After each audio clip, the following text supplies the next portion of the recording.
There's waterproof seal brake. And it filled this thing with rainy dirt. I'm going to try a little bit of hydrogen peroxide to clean off. So we can zoom in.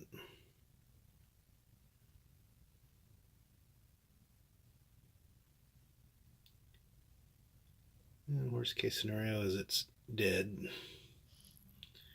but I've managed to salvage another camera before.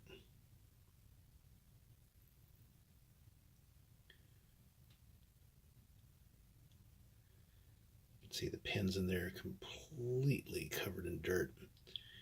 Since it's a power over Ethernet camera, it also probably was oxidizing.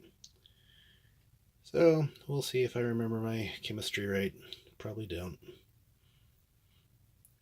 It's hydrogen peroxide. It does look like it's getting cleaner. Yeah, we will see.